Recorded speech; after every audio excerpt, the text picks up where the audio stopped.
Hi, this is Fabian Trahan, and welcome to Ectophobia Radio, the ParaSanctum podcast. Hi, everyone. This is Fabian. I hope each and every one of y'all had a very Merry Christmas.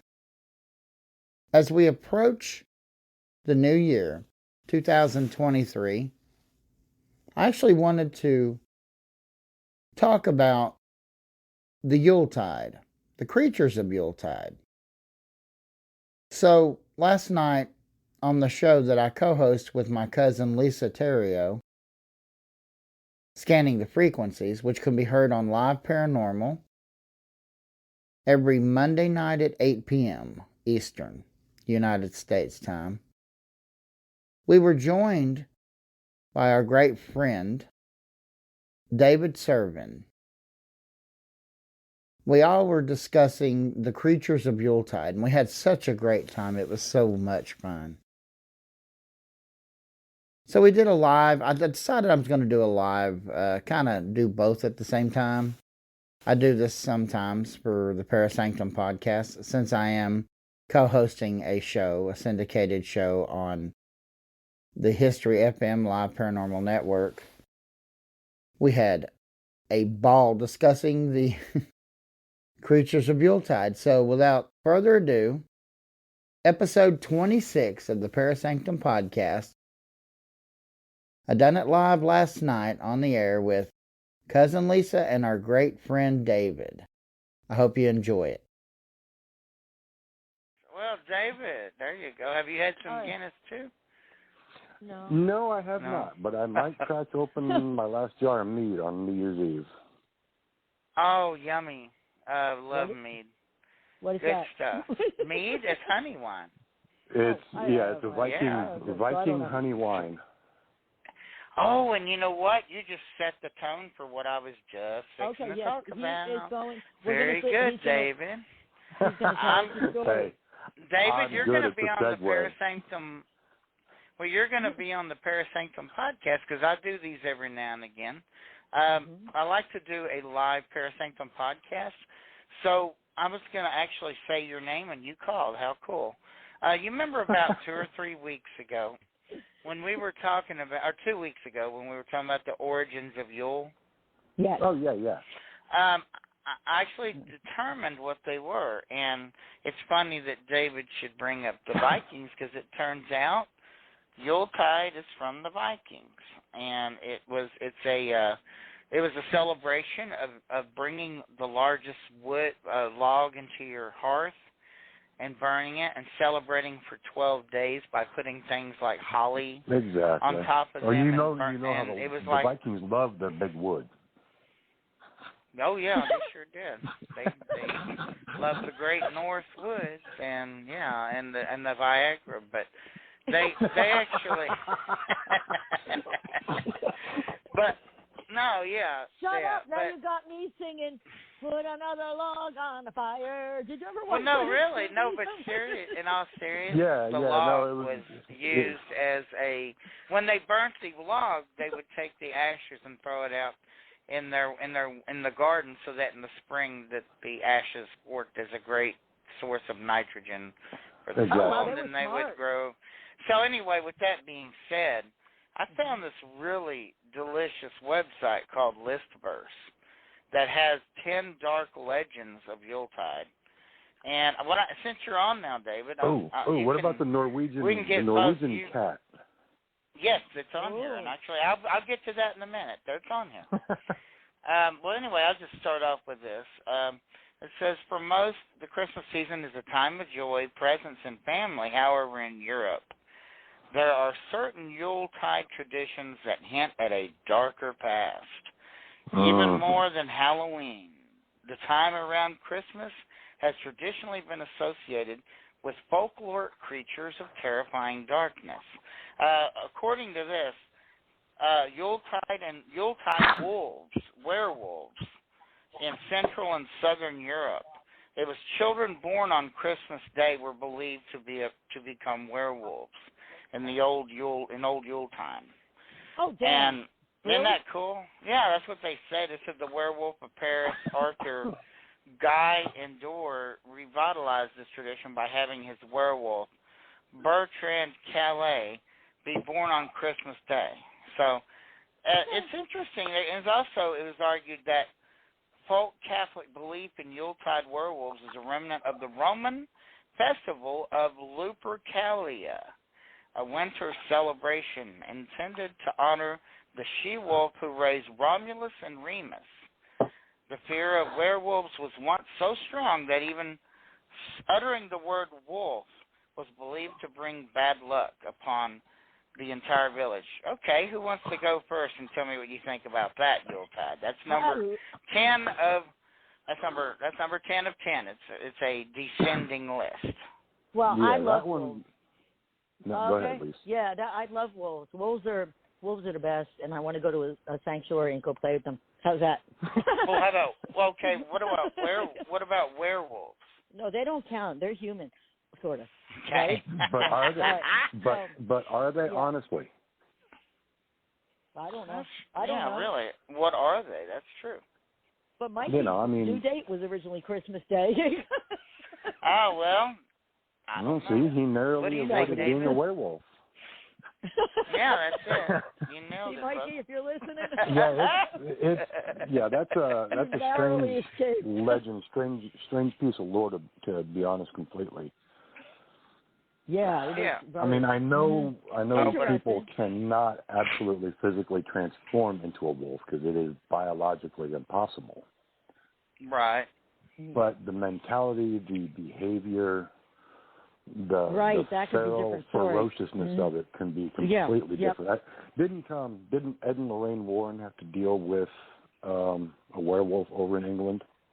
A man who I think it's called what they call lycanthrope. Lycanthrope. Yeah, it's of lycanthrope. Oh, that I know. Yeah. QRS&T. Lycanthrope. Yep. Yeah. And that's what they call it over there. Why I know that, I don't know. Lycanthrope. Yeah. Lycanthropy. Have another. That's it. Lycanthropy. You got it. Lycanthropy. Hey, let me throw in a side note to that, guys. Here's an interesting point that in old times, actually at Christmas, especially in the Victorian era, ghost stories were Christmas traditions. Often they told the ghost stories at Christmas. It was before Halloween became very popular. It was at Christmas time that the ghost stories were told by the families around the fire. Oh, definitely. And Charles Dickens is the example of that. The Charles Dickens little stories that he passed around London were all ghost stories, and that's how it culminated in 1843's right. Christmas Carol. Dickens wrote the whole Ebenezer Scrooge thing, right? Mm-hmm. Christmas Carol. So obviously, when you're writing a story that has three ghosts that are going to come and torment you in the middle of the night, it's not a happy tradition. Mm-hmm. Dude, that was wait. My mom used to tell ghost stories on Christmas night. No lie. No, and Scrooge and stuff, all that kind of crazy stuff. Shit, but then again, she read me Sleepy Hollow for my bedtime story. Oh, that's cool. So yeah. What a cool mom. Here's number 9. The Christmas Witches. Here's another one, guys. This is pretty interesting. It says, for today's practicing Wiccans, Yule and the winter solstice are some of the most sacred holidays. And we were talking about the different pagan, the pagan wheel and all that, and how that Yule was in that as one of the seasons of the pagan wheel, or one of the times of the year. According to the neo-pagan version of history, Christmas is but a highly sanitized version of Yule itself, a pagan celebration mostly held by the Germanic and Celtic peoples. Look at you, Lisa. You were right 2 weeks ago. Yep. You said that the Vikings and the Celts intermixed with the very good. And the Roman festival of Saturnalia. Yeah. Pagan. Oh, okay. That's chicken. Uh-oh. Oh. What? Wait, Chicken? Hold on. Oh, no, wait. Oh my God, Lisa sticked her fucking Norristown chicken on me. It is trying to peck my eyes out. Damn Norristown chicken. How in the hell am I supposed to announce the Blog Talk countdown? Hey, if I cannot see the damn countdown clock?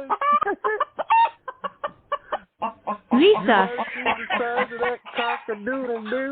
get your damn chicken off of me right now. All right. It was Saturnalia. Saturnalia. Wait. Yeah. Taken together. Many Wiccans. No, go ahead. Saturnella. It's Saturnella, right? Like Saturn, the planet. Saturnalia. Yes, Saturnalia. Right, that's it. It's a Roman festival. And it says that, taken together, many Wiccans and others believe that Christmastime is especially good for casting spells. And while it is undoubtedly true that many elements of modern Christmas are lifted directly from the pagan traditions of ancient Europe, much of the idea of Yule, witchcraft, actually comes from folk Catholic beliefs, primarily the idea that the 12 days between Christmas and Epiphany are a time when the spirit world impinges upon its own. What do y'all think of that, about the witches' powers being more stronger around the time of traditional Christmas as being Yule? I don't believe in witches, but I can tell you that the solstice would make a difference because of that change in the seasons and that beautiful day. But maybe that's the day that you could do some whatever you're doing. You know what I mean? Like, well, if you stop and think about it, to the universe. Right. Some of the modern traditions associated with Christmas, like kissing under the mistletoe, I think could have been they could have been derived from a Wiccan spell for love under the same type of thing. Well, yeah. So, I mean, and you're going to use it when their powers were decidedly the strongest for them to do. So, you want somebody to fall in love. Right. You wait until, right. Well, that the ancients believed the Neolithic peoples designed places like Stonehenge and the Hill of Tara at certain times of the year, like when the solstice arrives. The light of the sun and or the moon shines through portals in the walls and illuminates the structures. So it doesn't surprise me that they believe it surprises. You know what surprises me? Witchcraft They were smarter, but they were smarter. Well, nobody really, but they were smarter than we were to know all this about the way the sun hits there and when it comes in. So if we really think about it, they were kind of smart. Just in a different they were way. very smart. I mean, they used whatever they used to build Stonehenge. Oh my God! I mean, no one knows. The things it would take to build Stonehenge today were still it would still max their ability to build it. I mean, it would completely. It would be like extremely difficult for modern technology to build Stonehenge. They'd be all like all those people back and doing right. whatever they were doing, to build it. A lot of people, I know growing up, it was always a supposition that maybe the aliens did it or something, and the pyramids, but I just think the ingenuity of man, they all got together and they figured it out, and man, boy, they figure it out. Or Stonehenge they knew. is forever my favorite maybe they symbol of ancient mythology. Maybe and history. They were in tune with the earth. They might have been in tune with the earth and the stars and the alignments of the planets and everything else, because they live simpler than us. So we got to dig and put everything through a computer system to calculate the whatever they're calculating and putting the. You know what I'm saying? Vikings used to use just a simple crystal when they were navigating the ocean. So I know the ancient knowledge of astrology and the season changes and any of the equinox cycles, they were very in tune with. So I mean, as far as the whole tradition of the witches at Christmas, I can kind of believe it. Mhm. Yep. I've actually seen a video. I was just scrolling earlier looking for content for my for the ParaSanctum podcast, and I was trying to figure out what I was saying. Christmastime witches. Well, now I just figured it out because by the way, I've not read these. I'm reading these fresh off the print. Okay. But I am going to cut through a couple of them because some of these are really long and I don't want to eat up the whole show with it. Exactly. But I am doing this for the ParaSanctum podcast.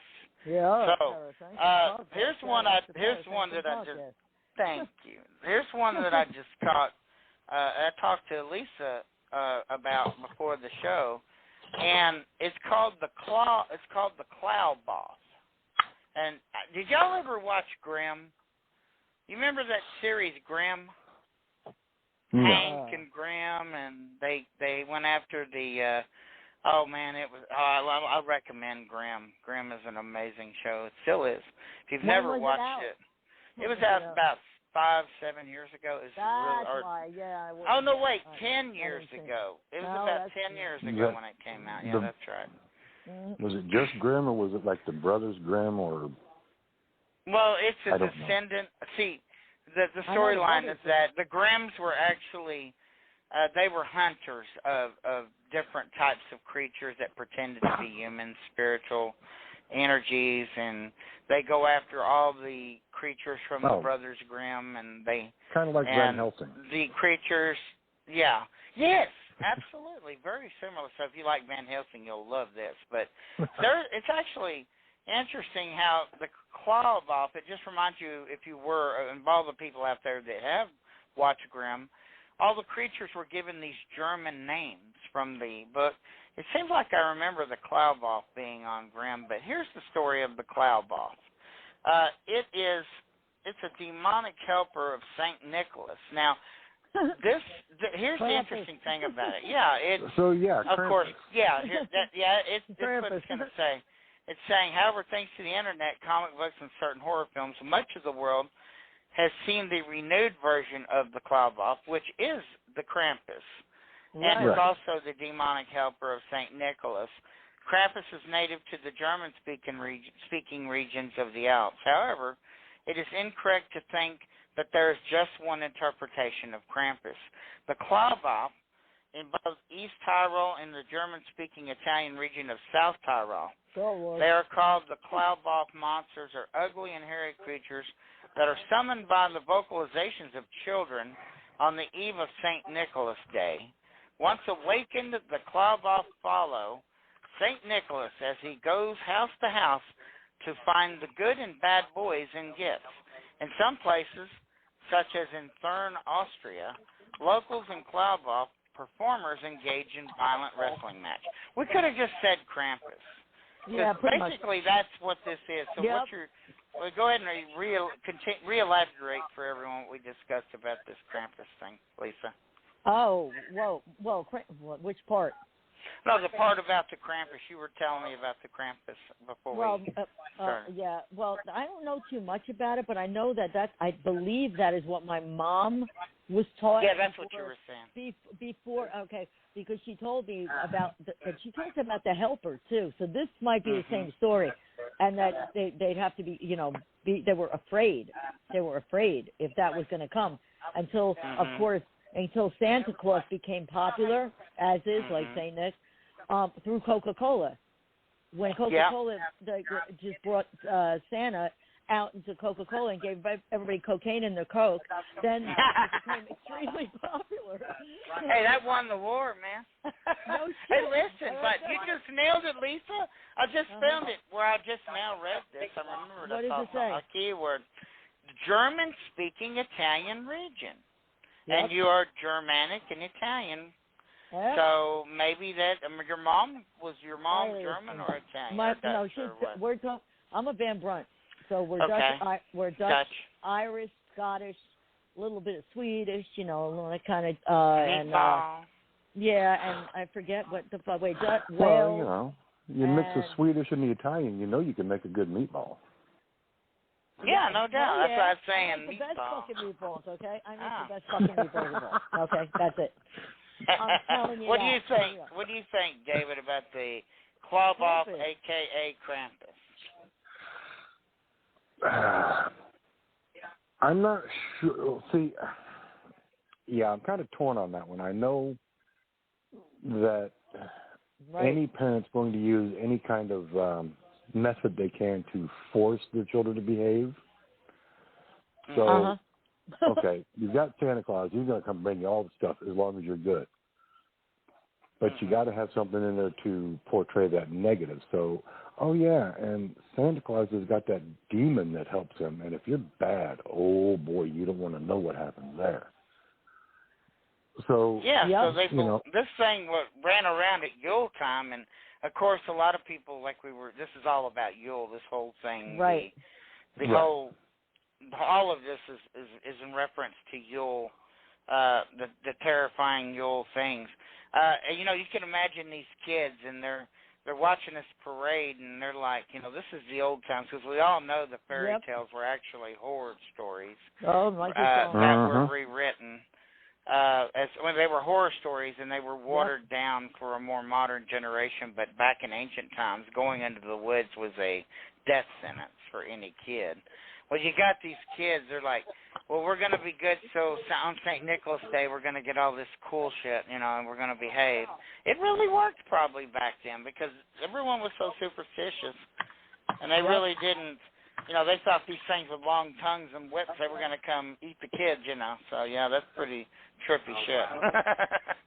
Yeah, but my mom told me, she was literally paranoid when Santa would come. But then again, she was worried about the Jersey Devil on her roof. Okay, so, you know what I mean? Yeah.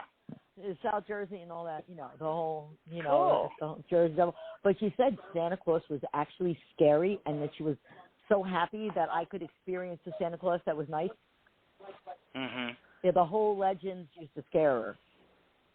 Oh, I got one for David. Yep. Hey, David, you ready for this? You're going to give me the Icelandic cat? Yeah, no, this is this is probably here. You know what it is, don't you, Lisa? No, here it comes. This is number 6 of this list. I'm not going to say all of them, but I'm going to tell you about something called Ungroomed Peter.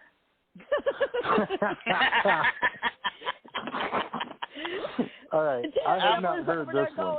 Yeah, Danielle's looking at us like we're stupid. She's over here with her eyes up, just looking. Okay. Like, you guys are nuts. They're nuts, Danielle. They're nuts. No, they're not just nuts. They're ungroomed Peter. Yeah, ungroomed.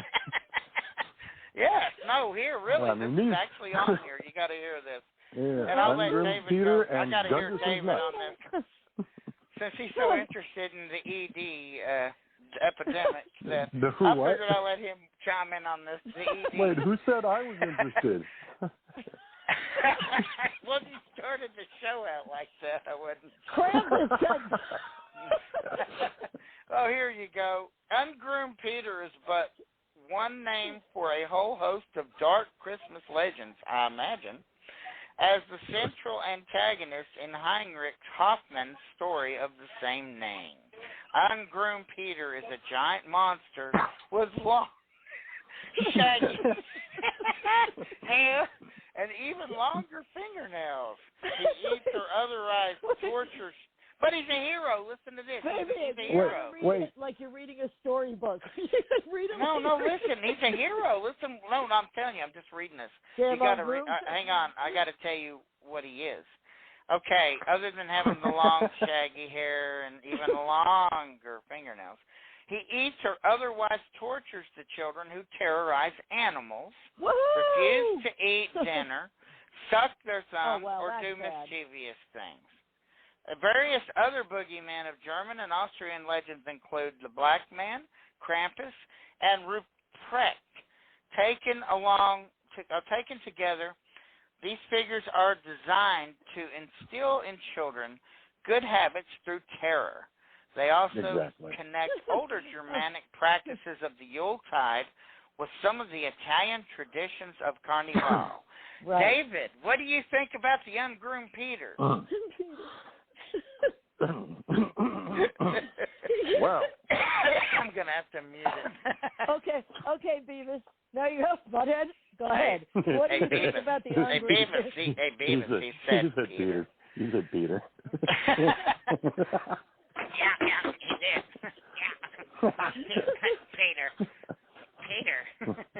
Okay, whatever. Fire. All right. Fire. Okay. Yeah, this is one I have not heard about. Of no, course. This is fresh off the press here, buddy. Yeah, I don't know if I could be terrified of ungroomed Peter.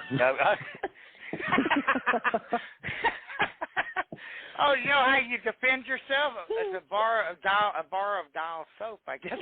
Yeah, right. Zestfully clean. How do you defend against the ungroomed Peter phenomenon? You go see the midwife. Yeah. Oh yeah. That can work. Oh my. Okay, yeah, this one just absolutely threw me for a loop. I don't know. I'm tongue tied. Okay. Well, basically, it's like the Krampus, but his beef, Lisa, his beef is that he goes after the kids that terrorize animals and refuse to eat dinner. He scared the shit out of them. There you go. Yeah, Lisa, what do you think about the ungroomed Peter? I think he's a Krampus. No, I mean, but like, okay, seriously, I don't think kids should be terrorized for sucking their thumb or anything else on that list. But the part about the animals, maybe a little bit there. Okay, you know what I mean, like a little bit of fear needs to be instilled in them because they could kiss my ass. That would be bad. My kids would never have done nothing like that. Here you go. Here's probably the worst joke you're ever going to hear. Can you imagine a German father telling the kids, "Don't choke that chicken or the ungroomed Peter will get you"? Yeah. Well, you can reverse that, and it sounds more interesting. It would be Norristown if you reversed that. Oh, God. Don't. No, I gotta say it because he brought it up. Here it is. Don't groom that Peter, or the choking chicken will come get you. Yes. What is the rating? What is our rating? A rated PG? We're fine. PG-17 or C something like I don't remember. Oh. Okay, here it is. This is for David. NC-17? The Yule Cat. The Yule Cat. Oh, there it is. The Yule Cat. Yeah, this is the one that I would be just literally mad at every year. Yeah. Okay, what did this one do? Well, I'm going to tell you what it does. This is an Icelandic Yule. It's an Icelandic Yule tradition or belief, whatever. It says in Iceland, Christmas time is when the Yule Cat punishes those who do not own a new piece of clothing. The Yule Cat apparently is a fashion police. The Yule Cat, or the Jolakotatarin. Jolakotatarin is described as a gigantic beast that reminds the Icelandic people to work hard throughout the coming year, namely those who have not worked hard enough to afford new clothes. Right. Okay. We'll be visited by, I'm in trouble then, we'll be visited by the Yule Cat, who primarily likes to eat up all of the lazy party's food. Although the origins of the Yule Cat are in question, the point of the stories is not. Although only a few stories show the cat actually eating humans, this massive creature is sort of a boogeyman, promoting industriousness among a people well known for their work ethic. Okay, so he is the fashion police and goes after people sitting on their ass. Yeah, and I think he was designed to teach the children just to be grateful for what they have been given instead of, the greed you see today in today's kids. But I wanted the iPhone 14 Max Pro, whatever the hell it is, and you got me a freaking Samsung. No. So, the whole thing behind the Yule Cat is, even if you were given clothes, you had to wear those clothes no matter what. Be grateful for them, or this cat will come and chew you up. So, That's pretty good. I dig that. I'm not mad at that. That's pretty cool. How about you, Lisa? What do you think about the big bad Yule Cat and the clothes? If it's a factor of the greed and to appreciate what you have and to live simple, that's a different. That's a totally different story. Like a totally different circumstance where I would tell my kids learned that because we didn't have shit, but we learned. Yeah, we didn't. We appreciated what we had. You know what I mean? We couldn't get cable, so we couldn't afford cable, or we couldn't have our phones, so we chose to not have cable TV or anything and choose to get our phones and use that for everything. So things like that you learn to appreciate. You know what I mean? And I guess it's all right. We'd feed him. I'd feed him. Would you feed the cat? Well, I mean, would I feed the cat? Probably feed itself. He's gonna come eat y'all, Look, if he's coming out, no. I wonder if people left food out for the cat. That's a good question. I think they ran from the cat. I'm not sure. I mean, that's how they look at it. I think it was about as big as a house. Right, and if you're gonna feed, I guess you have to give it like a cement mixer of something to eat. I guess I don't know, but they're pretty big. They running around, I guess, like, hey, you got some ugly ass clothes on, crunch, so. Like we like Godzilla. Or man, what's up with that? That button's last year's fashion, crunch, Shit, I'd be drunk dead. I'm still wearing clothes that I had in 1994. Okay. Hey, me too. I'd be well, I mean, I've got them in the closet. Yep. No, and number one. I got a flannel from 1991 I still wear. That's cool, from 1991. Man. They never went out of style. They're back. No. Everything from the 90s is in style, too. I kept wearing them, and they kept coming in and out of style anyway, so I'd be in style every once in a while. That's right. Yeah, you're in style like a clock. You're right twice a day right now. Right. In that case, you're right twice a decade. La Befana's number one. I'm just going to jump to number one. La Befana has been called the Christmas witch all throughout Italy, and that's right. I was going to say it sounds Italian. It is Italian. It's Italian. Hey, what's the matter with you? We got La Befana. She's going to come do you, Guido. La Befana is described as a witch who flies through the winter skies on a broom on January 6th or Epiphany. La Befana gives presents to well-mannered boys and girls. Now we're changing it over to the good side for a change. For bad children, La Befana is said to climb down chimneys and dump coal or leave switches in their stockings. It is not uncommon for Italian parents to warn their children that La Befana will snatch them up if they don't behave. In many ways, La Befana plays a similar role as both St. Nicholas and Krampus in the German-speaking Alps. Furthermore, La Befana may have the same origins as other pre-Christian witches. Similarly, both figures have been given Christian backstories to counteract folk traditions outside the teachings of the church. In the case of La Befana, she is said to have been approached by the three magi on the night of Jesus' birth. After giving the wise men shelter and food, she declined to see the birth of Christ because she had too much housework to do. Okay. Sometime later, La Befana, La Befana changed her mind, but she could not find either the Magi or Jesus. As such, she continues to fly around today in search of both. My question is, too much housework to do? Well, I guess that's a good reason to fly around on a broom. Lisa, that's why she has a broom. I got it. What do you think? Get involved this is you, baby. Go ahead. Yeah, I remember the story I remember as you were saying it.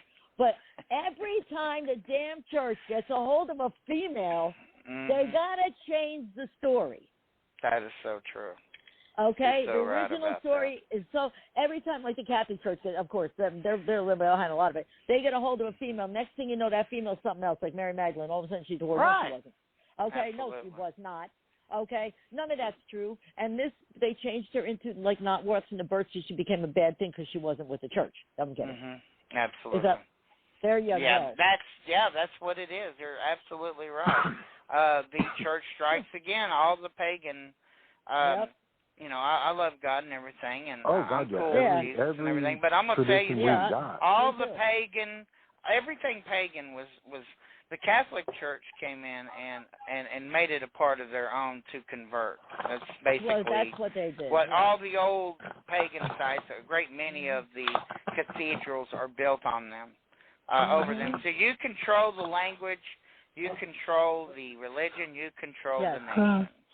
Yep, that's it. It's power and greed. I mean, David. Go ahead, Lisa. For me, instead of saying a god or of anything, I'm going to stick with my background with Native Americans and say the Creator, because technically I like that. I can dig that. I like that. All right, and I believe that everything on this earth, and I believe everything in space and everything else is all connected. We are connected to this earth. Yeah, I believe that too. We are one. Okay.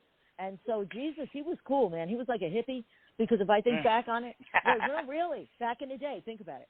Just the love and everything, right? No, that too. But the peace, the love, you know, the trying to bring people together. Everything that he stood for was good.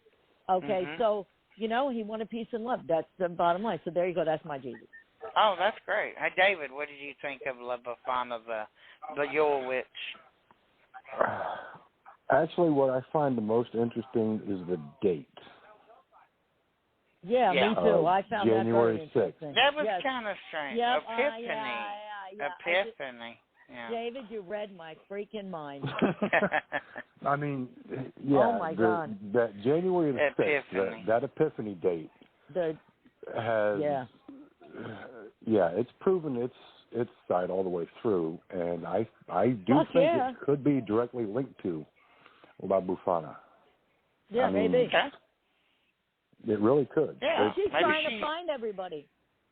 She's flying around trying to find people. Well, maybe she stormed the Capitol. I don't know. Oh, my God. But La Befana, we'll not get political, but La Befana's day, the Epiphany part of this is that she gave good things to the people that behaved and punished them for the things that they didn't do, you know. So, exactly. That aspect, the date is definitely curious. There's actually a date called Epiphany on January 6th, and I learned something. I got a new wrinkle in my brain on that one. Yeah, but, I appreciate y'all letting me bring the ParaSanctum podcast on here. We've had a really good discussion about these. Yeah, that was really Yuletide, these are pretty weird. Some of them that I didn't talk about they're just bizarre as shit. I'm not even going to waste my time. There's so many legends. It's not funny. I mean, like, there's so many. It boils down to that Yule is descended from Scandinavia, and is it's much older than people thought. And the tradition of Yule definitely is actually an ancient one, and that it was, like Lisa said, it was appropriated by the church at some point, and they intentionally moved Christmas up to the time of Yule to take away ingratiate their conquest of conversion, I guess. And that's a travesty, but yes, that's what happened. Thank you for listening to episode 26 of the ParaSanctum podcast. This is the season finale. We will start season 3 next month. 3 years now. I want to thank each and every one of our supporters on Anchor, Spotify, and other podcast platforms. iHeart, Google, Apple, all of them. They're supporting us now. We've even got Amazon Music. So we have grown over these past 3 years. This is the end of season 2. Each and every one of you, I hope that y'all have a very happy and safe new year. Thanks again. I want to give a shout out to Scanning the Frequencies too, and my cousin Lisa Terrio. We both host the show on Live Paranormal. scanning the frequencies, every Monday night at 8 p.m. So if you get a chance, listen to us. I hope you take care with whatever it is that you're doing. Talk to you next time. Bye-bye for now.